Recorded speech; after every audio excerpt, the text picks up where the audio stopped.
भक्ति के दो प्रकार। उत्तम अधिकारी, ईश्वर दर्शन का उपाय। प्रेमा भक्ति का एक और नाम है राग भक्ति। प्रेम या अनुराग के बिना भगवान नहीं मिलते। ईश्वर पर जब तक प्यार नहीं होता तब तक उन्हें कोई प्राप्त नहीं कर सकता। और एक प्रकार की भक्ति है, उसका नाम है वैधी भक्ति। इतना जप करना होगा, उपवास करना होगा, तीर्थ यात्रा करनी होगी, इतने उपचारों से पूजा करनी होगी, बलिदान देना होगा। ये सब वैधी भक्ति है। इसका बहुत कुछ अनुष्ठान करते करते क्रमशः राग भक्ति होती है। जब तक राग भक्ति न होगी तब तक ईश्वर नहीं मिलेंगे। उन्हें प्यार करना चाहिए। जब संसार बुद्धि बिल्कुल चली जाएगी, 16 आने मन उन्हीं पर लग जाएगा, तब वे मिलेंगे। परंतु किसी किसी को राग भक्ति अपने आप ही होती है, स्वतः सिद्ध, बचपन से ही वह ईश्वर के लिए रोता है, जैसे प्रहलाद। विधिवादी ये भक्ति कैसी है? जैसे हवा लगने के लिए पंखा झलना। हवा के लिए पंखे की जरूरत है। ईश्वर का अनुराग उत्पन्न करने के लिए जप, तप, उपवास आदि विधियां मानी जाती हैं। परंतु जब दक्षिणी हवा अपने आप बह चलती है तब लोग पंखा रख देते हैं। ईश्वर पर अनुराग, प्रेम अपने आप आ जाने से जप तप आदि कर्म छूट जाते हैं। भगवत प्रेम में मस्त हो जाने से वैध कर्म करने के लिए फिर किसको समय है? जब तक उन पर प्यार नहीं होगा तब तक वह भक्ति कच्ची भक्ति है। जब उन पर प्यार होता है तब वह भक्ति पक्की भक्ति कहलाती है। जिसकी भक्ति कच्ची है वह ईश्वर की कथा और उपदेशों की धारणा नहीं कर सकता। पक्की भक्ति होने पर ही धारणा होती है। फोटोग्राफ के शीशे पर अगर स्याही लगी हो तो जो चित्र उस पर पड़ता है वह ज्यों का त्यों उतर जाता है। परंतु साधे शीशे पर चाहे हजारों चित्र दिखाए जाएं, एक भी नहीं उतरता। शीशे पर से चित्र हटा कि वही ज्यों का त्यों सफेद शीशा। ईश्वर पर प्रीति हुए बिना उपदेशों की धारणा नहीं होती। विजय पूछते हैं, महाराज, ईश्वर को कोई प्राप्त करना चाहे, उनके दर्शन करना चाहे, तो क्या सिर्फ भक्ति से काम सध जाएगा? हां, भक्ति ही से उनके दर्शन हो सकते हैं। परंतु पक्की भक्ति, प्रेमा भक्ति, राग भक्ति चाहिए। उसी भक्ति से उन पर प्रीति होती है। जैसा बच्चों का मां पर प्यार, मां का बच्चे पर प्यार और पत्नी का पति पर प्यार होता है। इस प्यार, इस राग भक्ति के होने पर स्त्री, पुत्र और आत्मीय परिवार की ओर पहले जैसा आकर्षण नहीं रह जाता। फिर तो उन पर दया होती है। घर द्वार विदेश जैसा जान पड़ता है। उसे देखकर सिर्फ एक कर्म भूमि का ख्याल जागता है।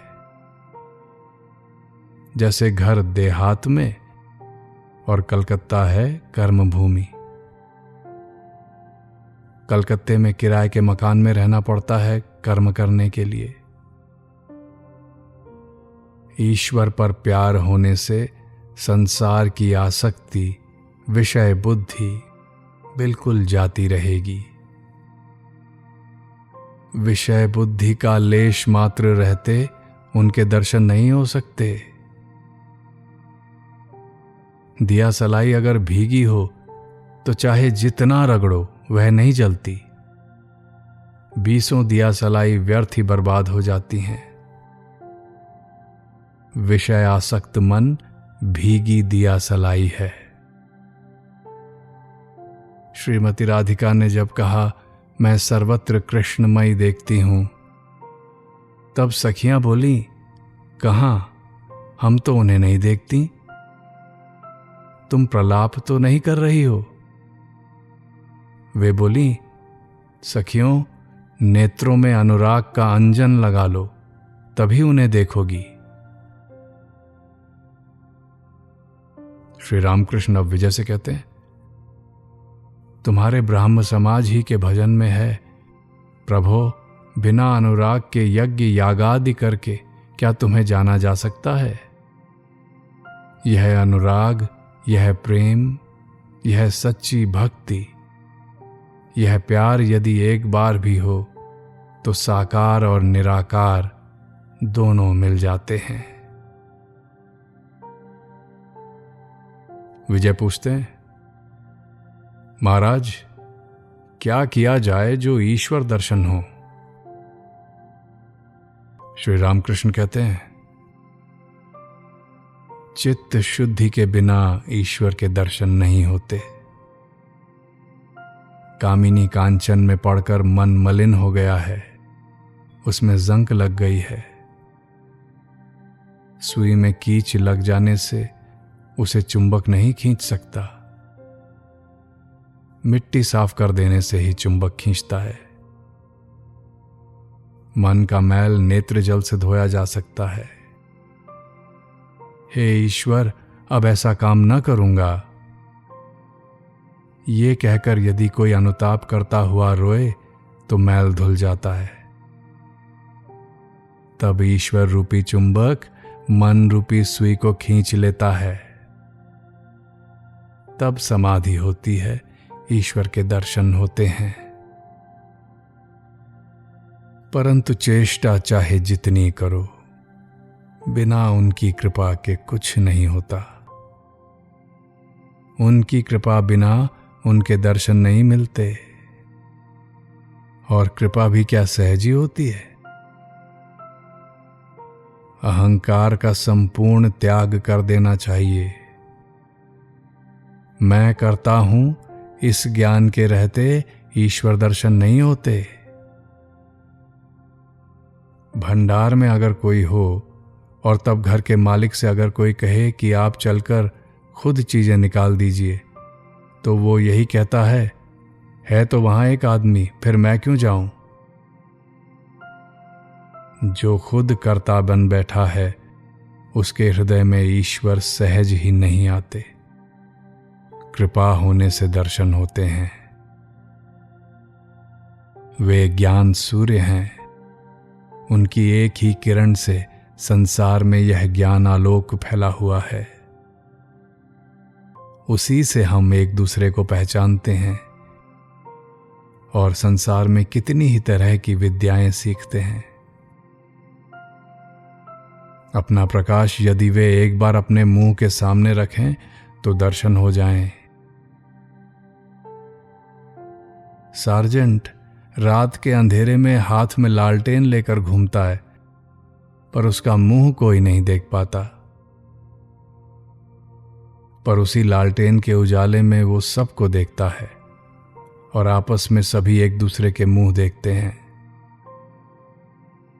यदि कोई सार्जेंट को देखना चाहे तो उससे विनती करे, कहे, साहब जरा लालटेन अपने मुंह के सामने लाइए, आपको एक नजर देख लूं।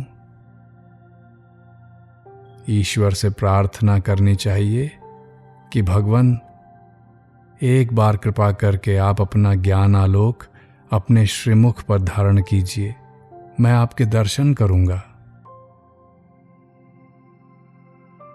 घर में यदि दीपक ना जले तो वह दारिद्र्य का चिन्ह है। हृदय में ज्ञान का दीपक जलाना चाहिए। हृदय मंदिर में ज्ञान का दीपक जलाकर ब्रह्ममयी का श्रीमुख देखो।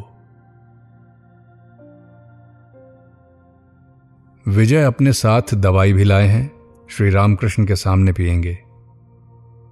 श्री रामकृष्ण ने पानी मंगवाया। श्री रामकृष्ण अहेतुक कृपा सिंधु हैं। विजय किराए की गाड़ी या नाव द्वारा आने में असमर्थ हैं, इसलिए कभी कभी वे खुद आदमी भेजकर उन्हें बुला लेते हैं। शाम के समय विजय, नवकुमार और उनके दूसरे साथी बलराम की नाव पर चढ़े। बलराम उन्हें बाग बाजार के घाट पर उतार देंगे। मास्टर भी साथ हो गए। नाव बाग बाजार के अन्नपूर्णा घाट पर लगाई गई। जब ये लोग उतरकर बाग बाजार में बलराम के मकान के निकट पहुंचे, तब चांदनी फैलने लगी थी। शुक्ल पक्ष की चतुर्थी है। ठंडी का मौसम है। थोड़ी थोड़ी ठंड लग रही है। हृदय में श्री रामकृष्ण की आनंदमय मूर्ति का चिंतन तथा उनके अमृतोपम उपदेशों का मनन करते हुए विजय, बलराम, मास्टर आदि अपने अपने घर पहुंचे।